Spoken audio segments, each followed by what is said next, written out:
Alright, so I'm going to be building this AFS Mark II.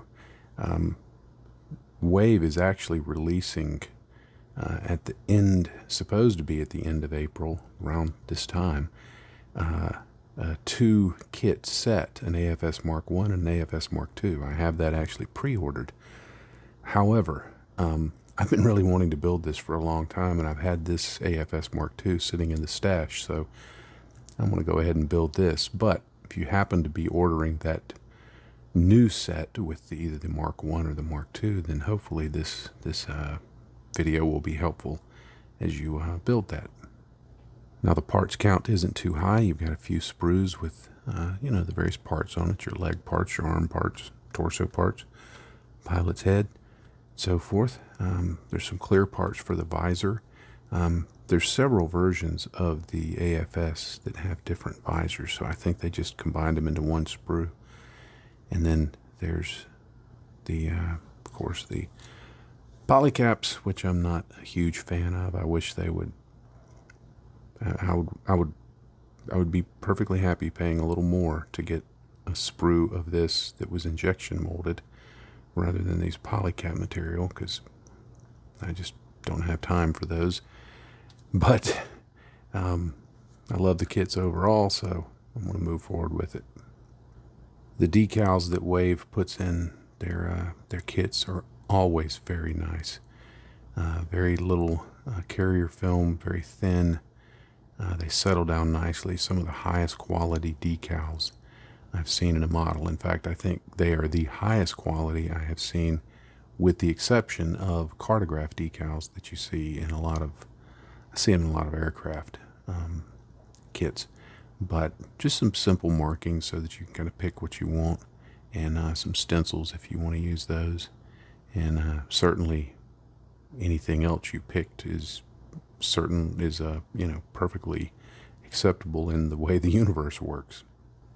The instructions are very straightforward, giving very clear illustrations. While they are in Japanese, because this is an older kit, I think the new ones may have some English in it. I don't remember.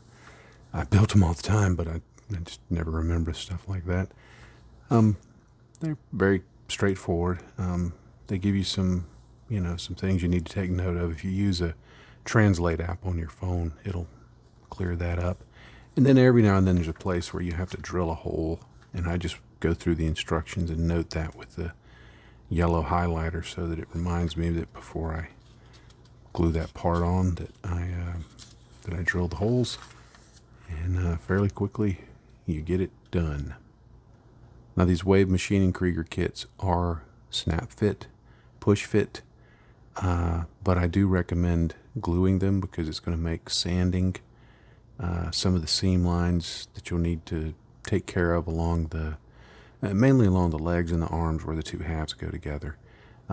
It'll make that more productive, and just make sure that the model holds together. But I'm not really going to show anything in the assembly because they just assemble so well. I don't think there's any real need for it.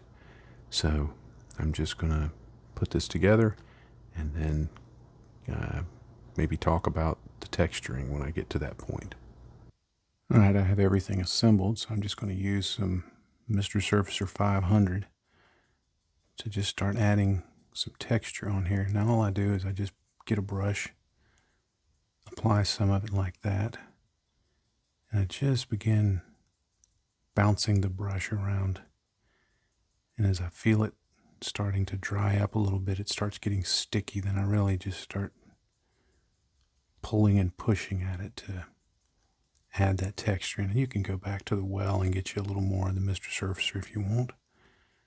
Now, there are other products you can use.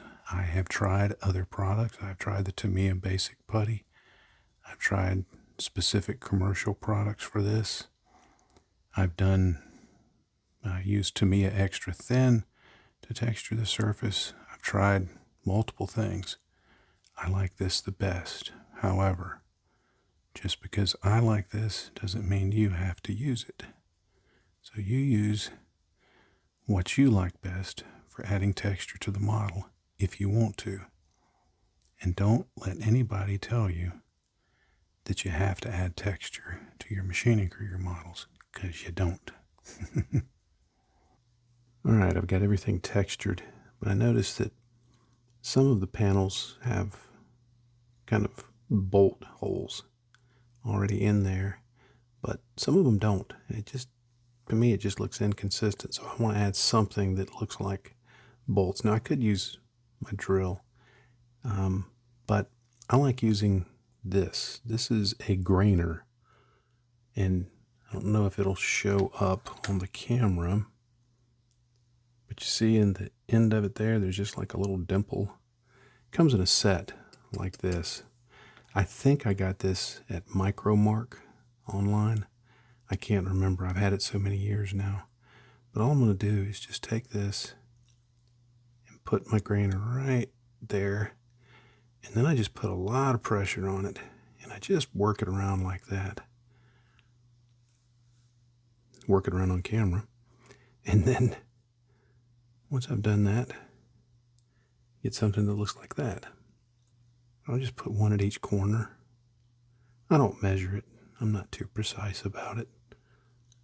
I'm an old man playing with plastic toys, so I don't take myself too seriously. That's how that ends up looking. And I did it in a few other places. I did it like right up there on that one. And there may have been some other places. I don't remember. Now at this point, I decide whether I want to sand back the texturing a little bit to make it look more like a steel texturing, a cast steel texturing, or on this one I'm going to leave it kind of rough because I want it to appear as some kind of, factory applied coating after assembly that, I don't know, maybe it deflects lasers or, makes it stealthier. Maybe they can rub up against it with their back and scratch their back after a long day riding around in it. I don't know. But I just wanted that more rough look. But if I were going to sand it, I would just get like an 800 grit sanding stick and just lightly go over it and just knock down some of the higher up areas. Now I'm going to go prime it and get ready for the painting. I primed the model with Badger's Stynylrez primer. Used the red-brown primer color.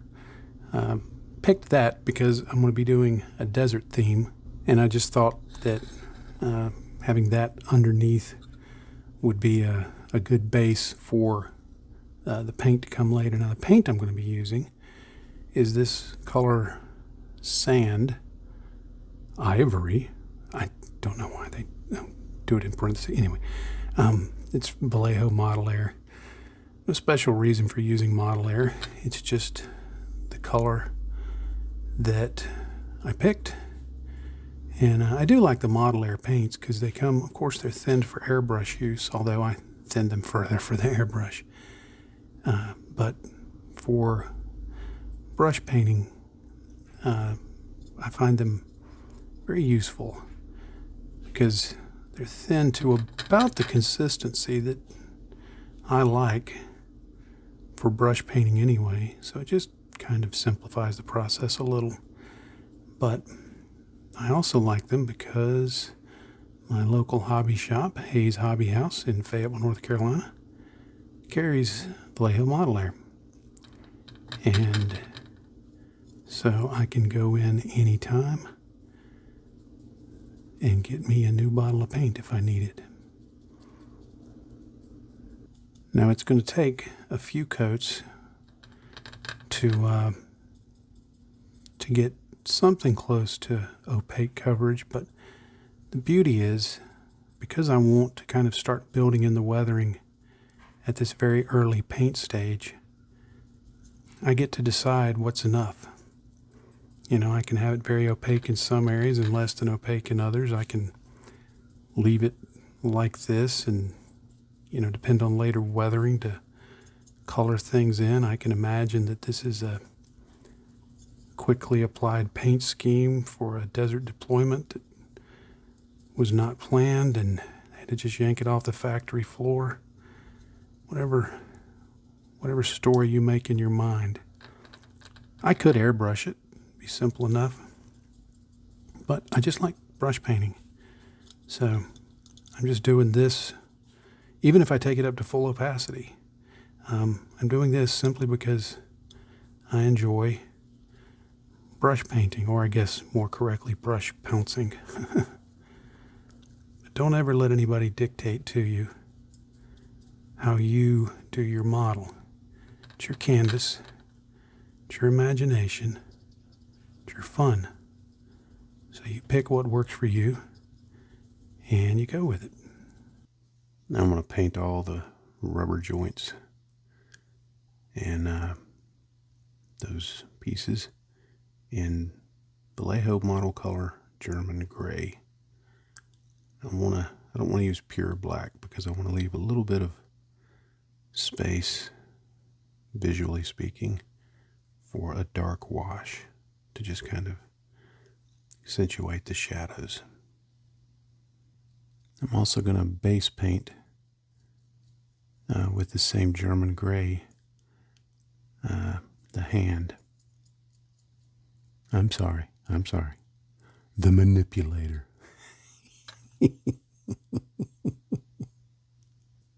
Now for the engine exhaust, I'm going to use this blue-gray pale from Vallejo Model Color to base it. Now that seems like a kind of odd choice.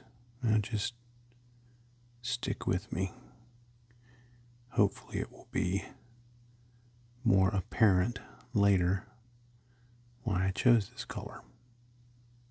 Now I want to paint a white ID band along the front of the armor suit and along the top of the helmet. So I'm going to de-tack some of this Tamiya tape. Now it's already fairly low tack, but I want it to be less tacky. And so I just do this against my hand. I don't do it any specific number of times. I'm just listening for particular sound that I've learned is about right. Now what I'm going to do is I'm going to use this little greebly along the front here to kind of line up my tape just generally, and then I'm just going to eyeball it to try and keep it parallel, because you got to deal with the curves and all of that. This isn't going to be precise because I'm going to put it on in a very rough manner. Now, if you're thinking, but John, most of the Maschinen Krieger models I have seen have horizontal stripes, you would be correct. However, John don't care. I want to do a vertical stripe. One, because it's easier to mask. And two, because in looking at other examples of the AFS Mark II, I didn't see too many horizontal stripes, or too many vertical stripes. So I thought, well, I'll do one that way. And then I'm just going to put one down here, right along the top of this armor, right down here, his Naughty Bits armor. And it'll just keep me from getting any paint down on that. And then I'm just going to terminate the stripe right there. So I'm also going to put one here and here. So let me get those masked off. Now I use Vallejo Model Color Cold White to apply the stripes. And all I'm doing here is just, I want a patchy, chipped appearance, but I'll just keep building it up a little at a time until I get it to the point that I hit the camera. The point that I look at it and go, yeah, that looks about right. I mean, remember, we are just playing with plastic toys, so don't get too hung up on precision, unless you want to. If that's fun, then get hung up on it. Whatever's fun. For me, it's just a plastic toy. Cool plastic toy, but plastic toy. Alright, let me unmask this. Let me pull this off this way. Get that one out of the way. Now when I'm pulling masking off, I pull it back, one, slowly, but I pull it back against itself, not straight up. I don't know why that works better, but it does. So I just pull it back against itself. And if I feel it tugging, I go really slow. And I just get it pulled back like that. There. Let me do the rest of it. There. That's how that looks. Now, please, when I said what I said about the vertical stripe, I know I'm not the first person to do this. So there's no need to, leave me an angry comment. But I just thought it would look different. So I kind of like that. I did avoid the urge to put a tiny little gap and offset to one side and make it look like a racing stripe. To put on the decals, I'm going to start off using what others call, I didn't invent it, the future puddle method.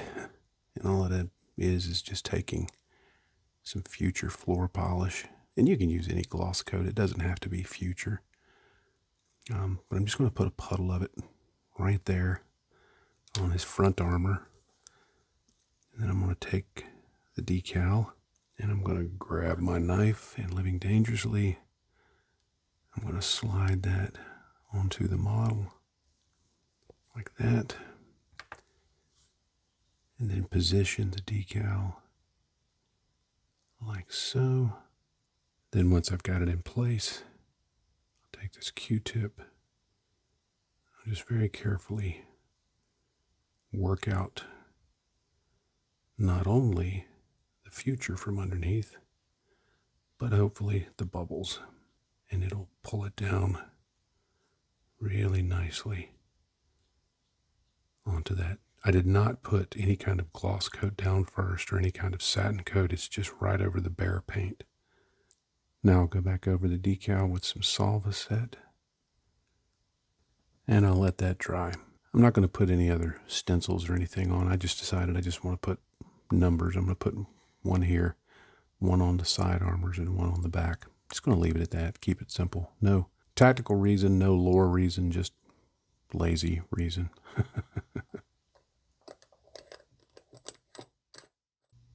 Now I want to start the chipping, so I'm going to use a sponge for this. This is my favorite chipping method. There's others. There's the hairspray chipping method. You could do brush chipping method. But I just find this one is, it looks right to me. I just like the way it looks. So it's what I go to most often. Now I'm using Vallejo Neutral Gray. The reason I chose this color is it has kind of a steely look to it when put over this lighter desert color. I'm just going to go in and start small in terms of application. Now I may want to go bigger in some of these areas, but I want to kind of build it up and see what I think. And I'm also going to just very lightly touch across the surface. Just want there to be little chipping features, because if this is in the desert, there's going to be, stuff blowing around, so sand and stuff like that. So I want to make sure that's accounted for. And then right there, one of the things I think about when I'm doing chipping is I make sure that I keep in mind the notion that it is also a bit of an edge highlighting, meaning that it helps define the shapes of the model, the volumes. So quite often, like around this hatch, I'll go back with a very fine brush and I'll actually outline that with the neutral gray. Maybe not all around, but most of it. Now I'll touch it off. I'll touch it some with the sponge first, but then I'll go back, and I'll show that in just a minute. But then I'll go back and just define that edge a little more. You just go through and you apply this. I apply this. You do what you want. But I apply this till it gets to the point that I think, yeah, that looks about right. Now, if I get towards the end of the process and I think, oh, wow, I've gone too heavy, then I can just go back in with my base color and just kind of touch up a few areas to hide the chipping. But because I want this to be a heavily weathered armored fighting suit, then that'll be okay. I won't worry too much about it. Now, there may be some areas that I'm going to say, okay, I want this one area to be very heavily chipped. So maybe I take my sponge and I take the edge of it and I really just go in right like that and just back and forth and back and forth and back and forth and just kind of build that up like that.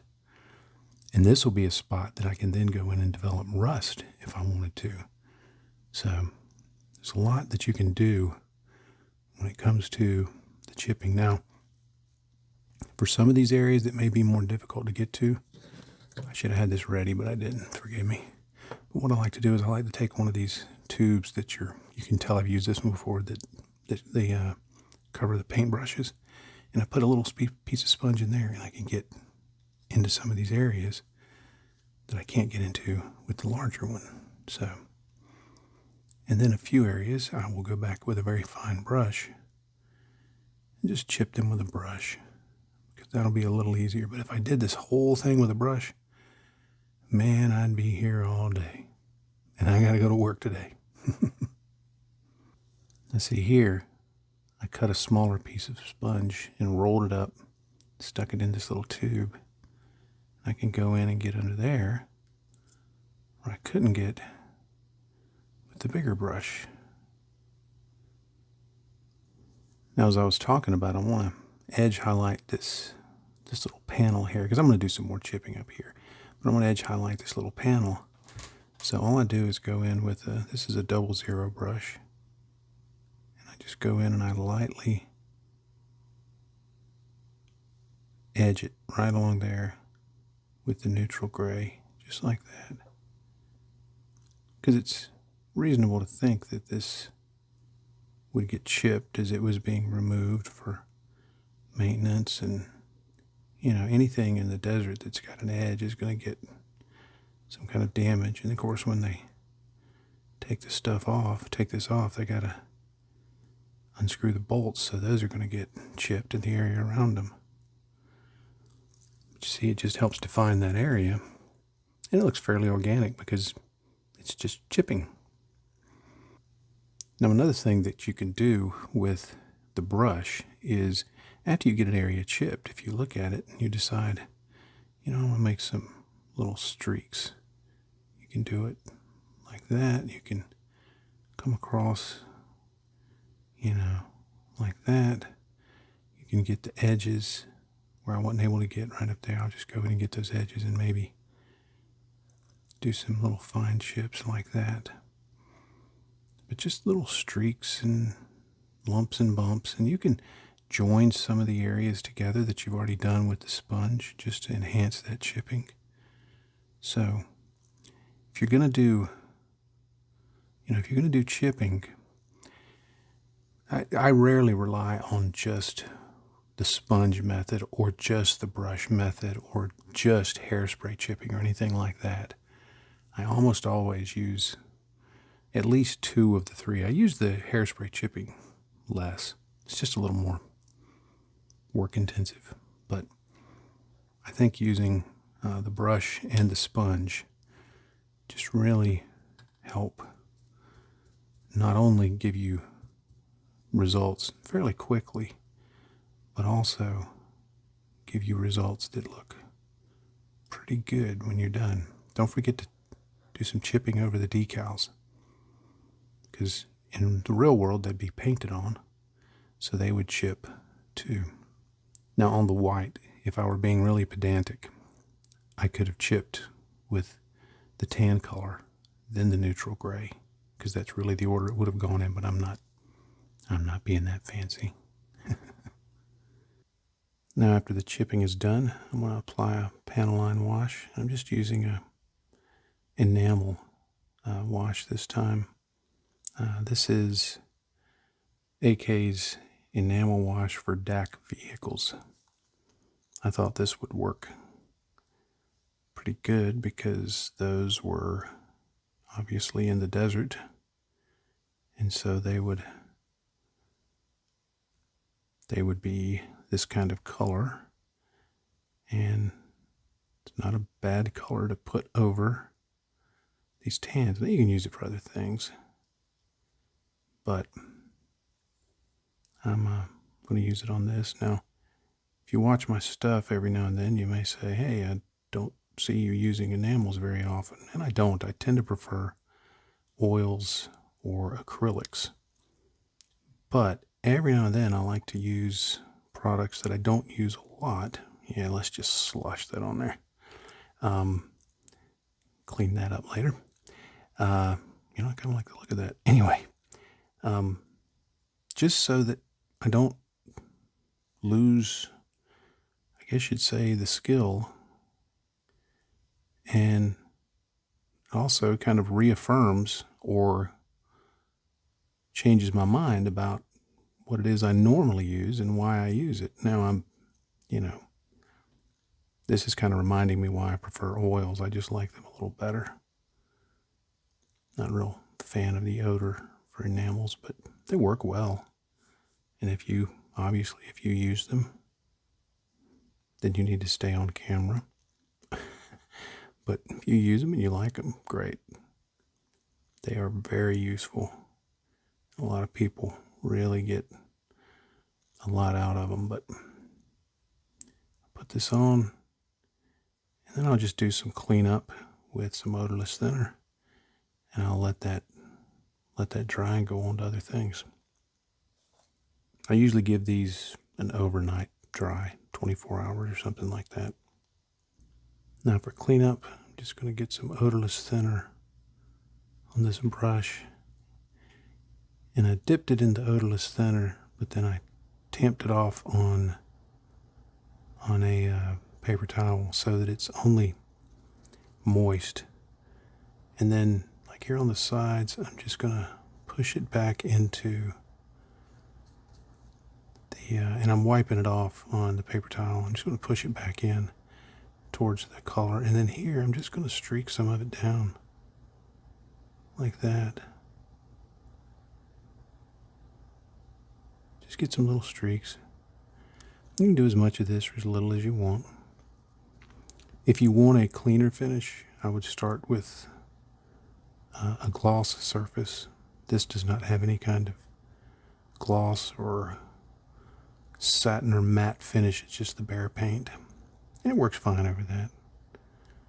But I just clean it up till it looks about like I want.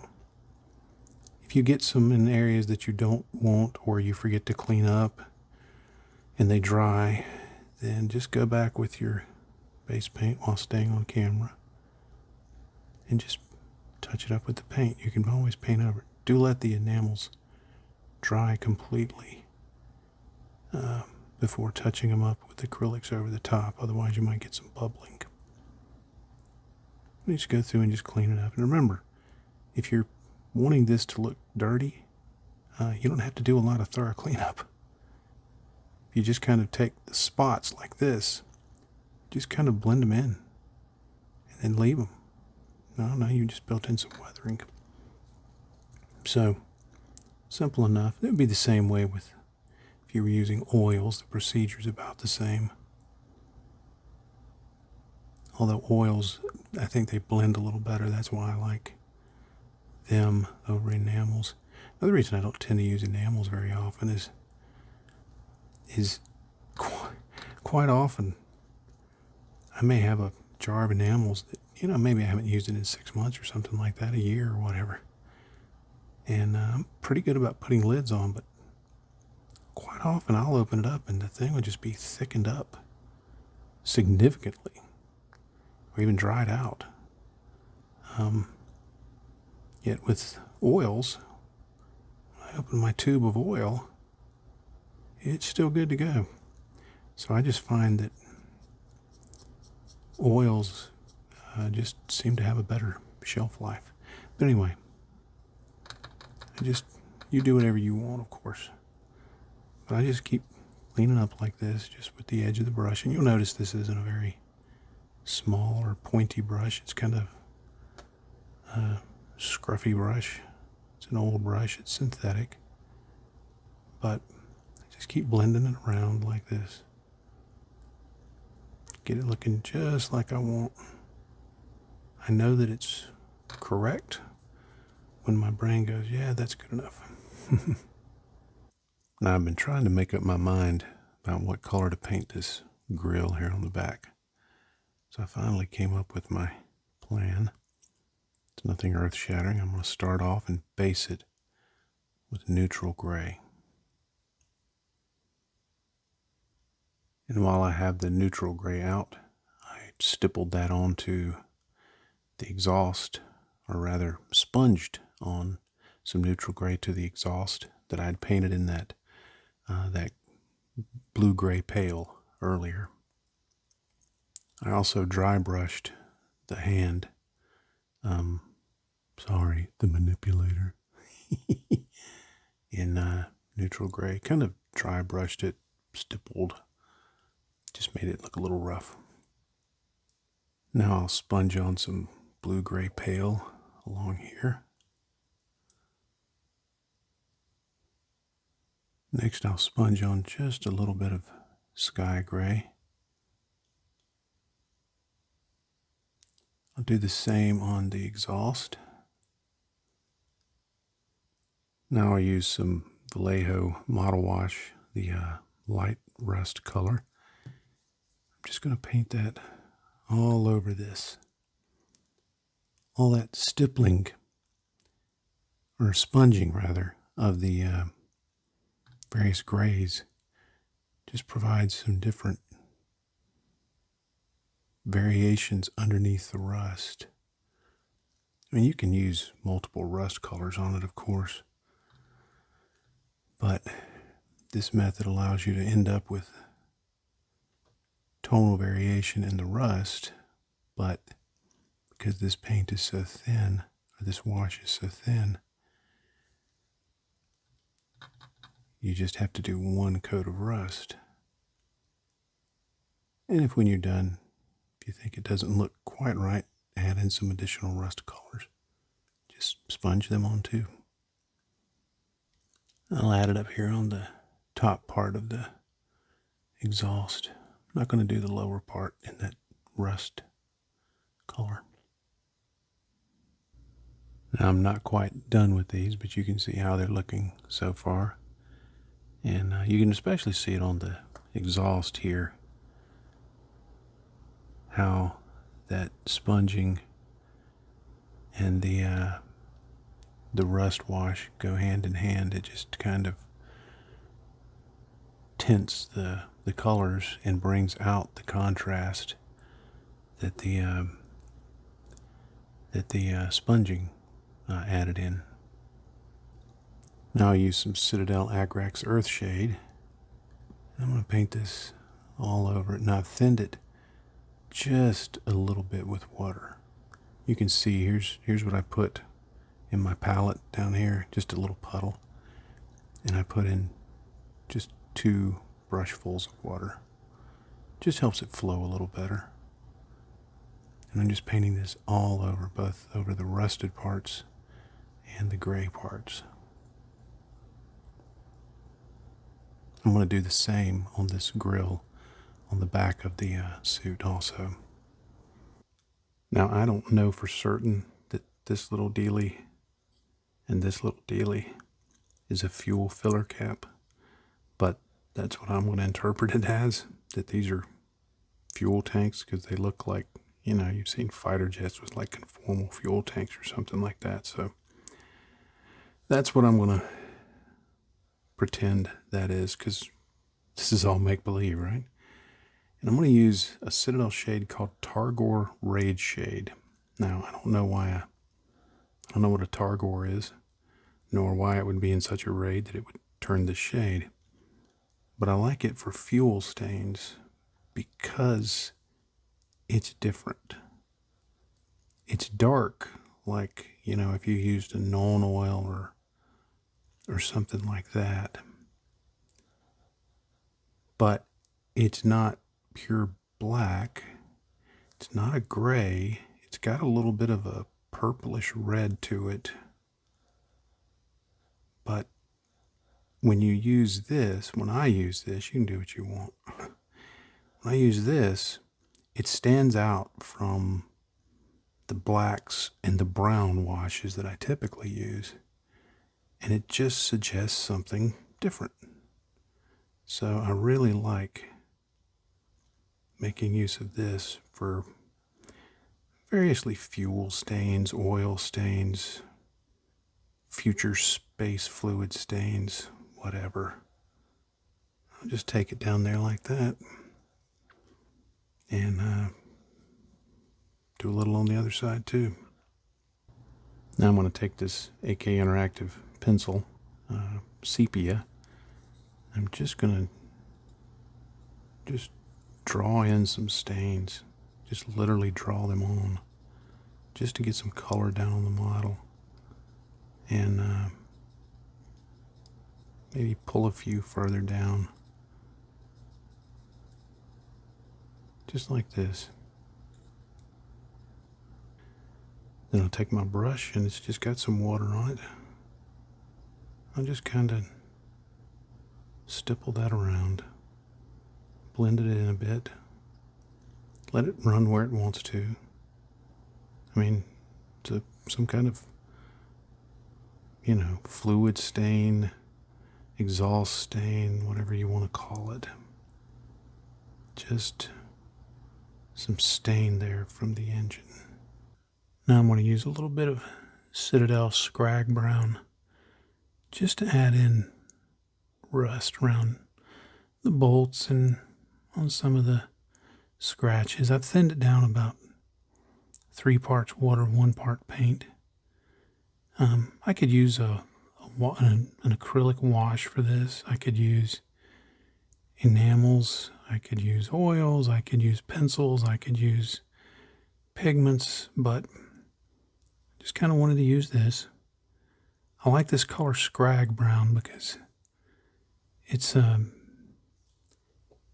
just a nice color for rust. I don't know that it's designed to be for rust, but it's just a very desaturated, you know, it doesn't look like something that's totally rusted out or actively rusting, but like it had rusted.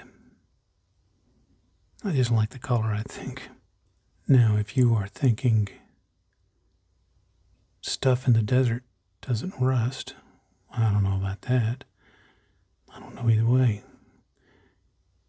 But I'm not thinking about that. What I'm thinking of is 2 things. 1, I want it to look well worn, well used, beat up. And 2, I like adding rust to stuff. So, I'm not worried about realism. I'm not worried about any of that. I'm just having fun.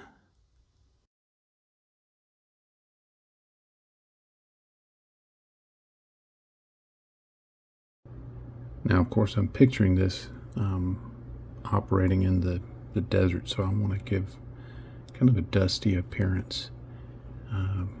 Sand, dust. I don't want mud. I don't want chunks of dirt, but I definitely want a lighter dust. But it's going to be about a similar color to this, you know, for obvious reasons. If you're in a desert, you want to, or any environment, you want to try and camouflage yourself, kind of like the environment.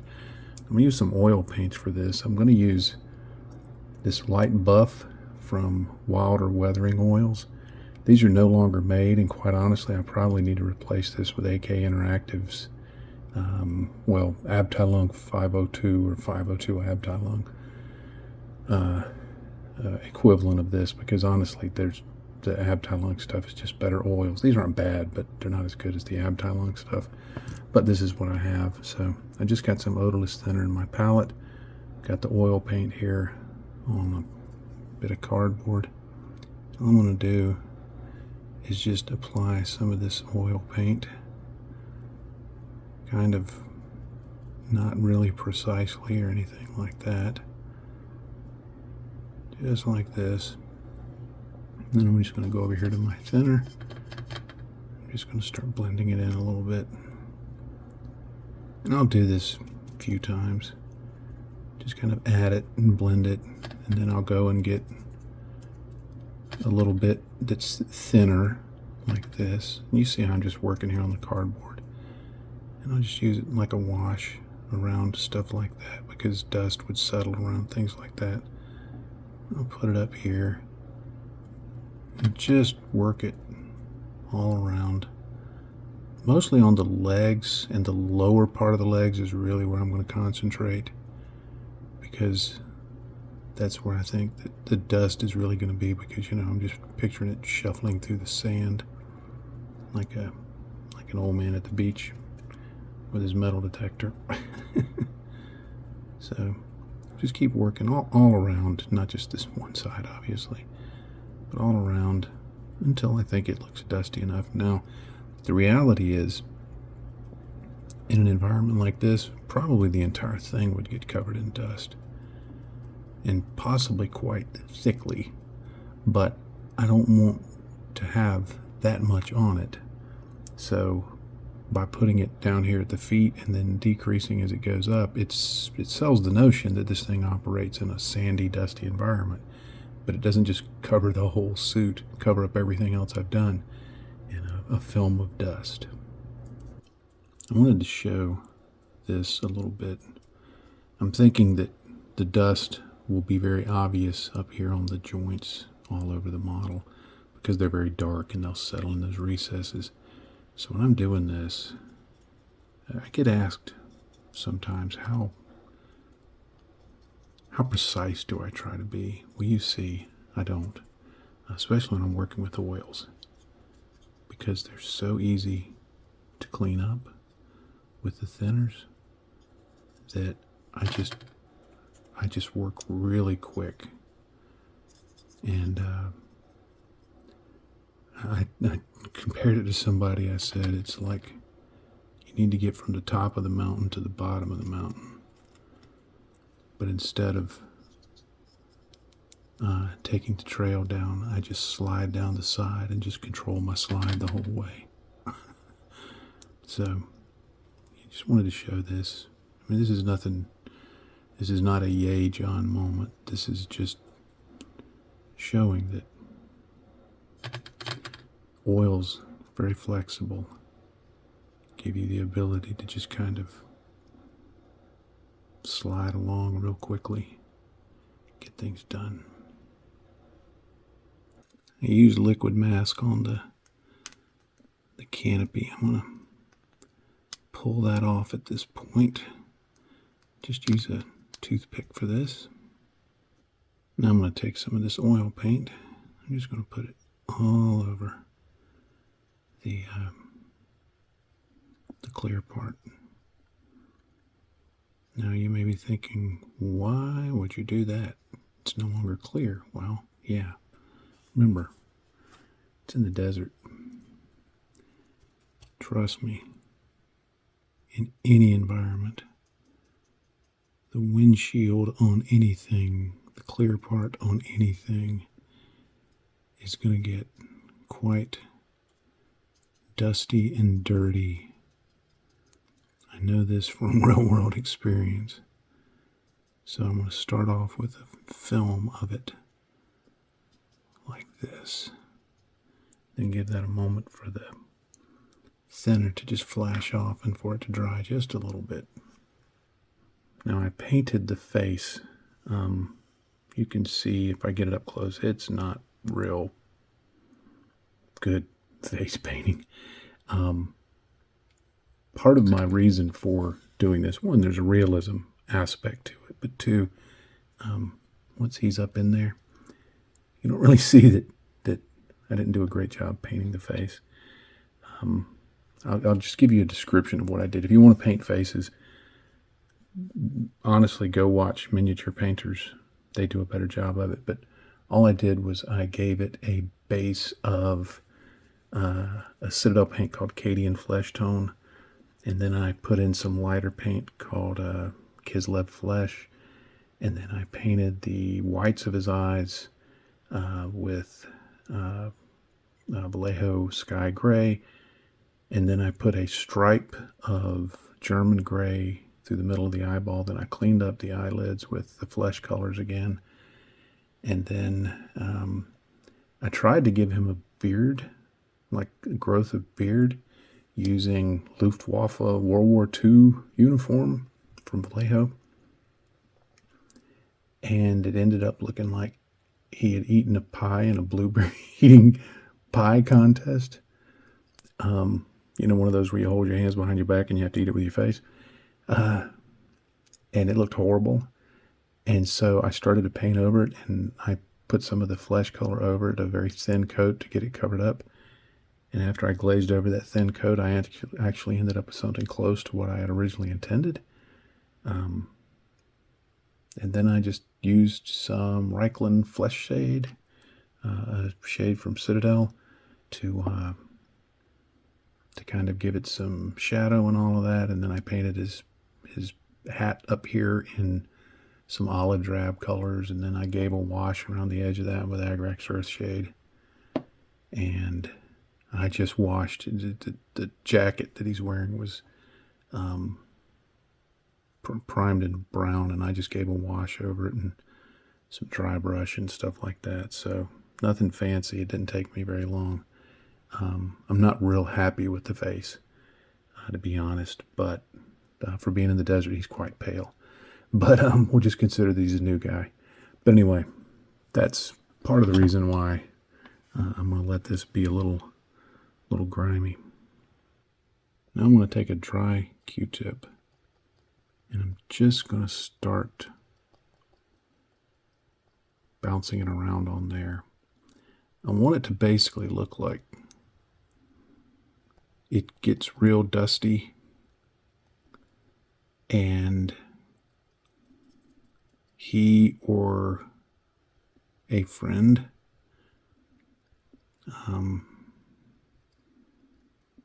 reaches up and takes a cloth or spray bottle, or maybe they've got little spray things built into the top of the helmet there that just spray down on it. I just want to make it look like, okay, the front, they tried to clean it off, but just didn't go real well. So I'll just leave it pretty much like that. I can always go back later because it's oils and adjusted. I've got quite a bit of time to do that, but it just gives it that dusty look.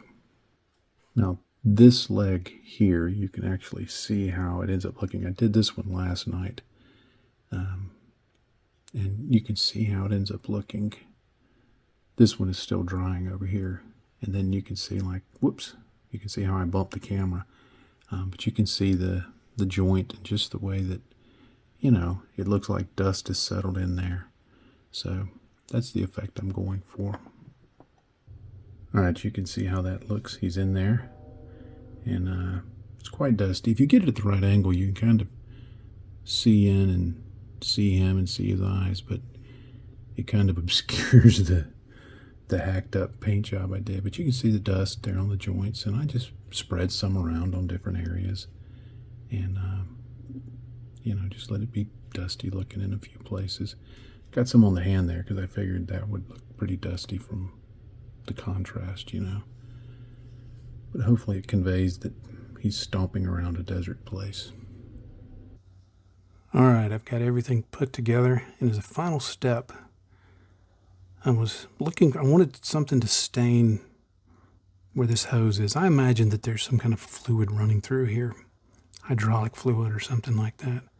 I was trying to think of a color that would work, but I've already used kind of some browns and then that purplish color, and I saw this Reikland Fleshshade that I'd used on the pilot's face. I thought, you know what? We're going to call this Undetermined Future Space Fluid. Or I don't know if we are, but I know I am. I'm just going to put it right along there. Just let it stain that up a bit. Like it's got a leak in it, like it needs some maintenance. Because I'm imagining that this one is, you know, a fairly beat up AFS armored fighting suit, and this guy is a new guy in the unit, and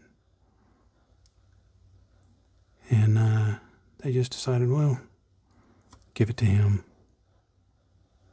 If he lives, we'll get him a better one.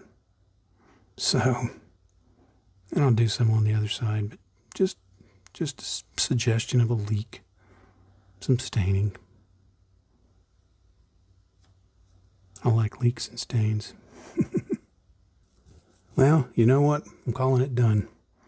I could certainly do more stuff to it, more stains, more fluid leaks, more chips, more, you know, I could introduce a multiple colors of dirt and sand and all of that. But, you know, sometimes I like simplicity, you know, getting the point across with just a few things. And, of course, if you look over here at the number of products on my desk that I've used, I guess it's not real simple, but I like it. I mean, to me, it just represents, this is just your average infantry guy. I started out in the Army, in the infantry, and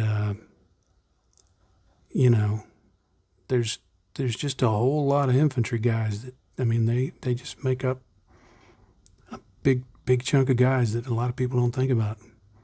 But they're the ones out there, you know, slogging through the battle. And that's what I'm kind of picturing this guy. Nobody knows his name. All we know is he's, you know, number 9. That's all we know.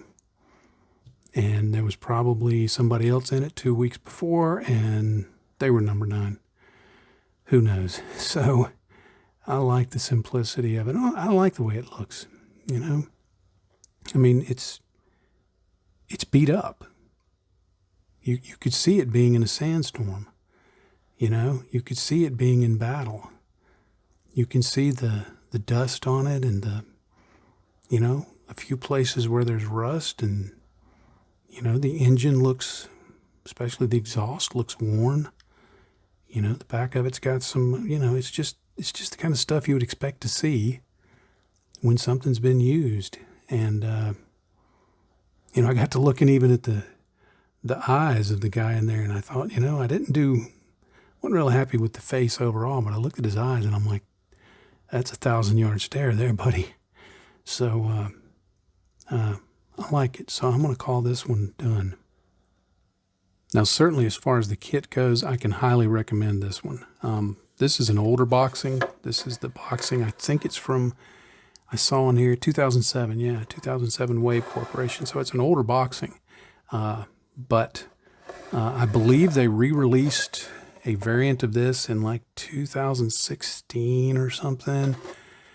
And then I think that the one that is going to be released at the end of May 2025, as of me filming this, it's early May as I'm filming this, it's going to be a dual set that has a Mark I and a Mark II in it. But as far as I know, it's the exact same plastic. May not be, but I think it's the same plastic, just with, you know, the parts for the different variants. But I can highly recommend this kit. In fact, any of the Wave Maschinen Krieger kits, the Hasegawa kits, the Kyoto kits, I've got one from Good Smile Company, the Falca. I haven't built that yet, but I've built a couple of their kits, not Maschinen Krieger kits, but other kits from Good Smile Company. I can't imagine it's not a great kit. If you've never built these before, I wouldn't start off on a Nato kit, the old kits. They might be a little frustrating. At least that's what I've been frustrated with them, and that's what some folks tell me that was their first kit. But certainly if you pick up something from Wave or Hasegawa, the AFS, the SAFS, the Ammonite, boy, the Ammonite is a beautiful kit. And there's others. Then I think you'll like it. So I highly recommend these. And If you're wanting to know about Maschinen Krieger, check out Lincoln Wright's website, paintonplastic.com. It'll link you to his YouTube channel. It'll link you to his Patreon. It'll get you to the books that he produces, both print and digital. If you want to know about Maschinen Krieger, check his stuff out. That's where I go to if I want to figure out some lore or get some ideas. I love going to Linc's website. So I highly recommend that. But yeah, if you've never built a Maschinen Krieger kit, try one out. They're a lot of fun. And if you have built a Maschinen Krieger kit, then you know what fun it is. And I hope you'll do as I do and keep building them. Well, I'm going to go ahead and call this a video. So you know the deal. You know what I always say at the end of a video. If you're not having fun, you're doing it wrong. And I really mean it. And one way to have great fun is to build a Maschinen Krieger kit. So I highly recommend it. So with all that being said, happy day to you, friends. Bye-bye.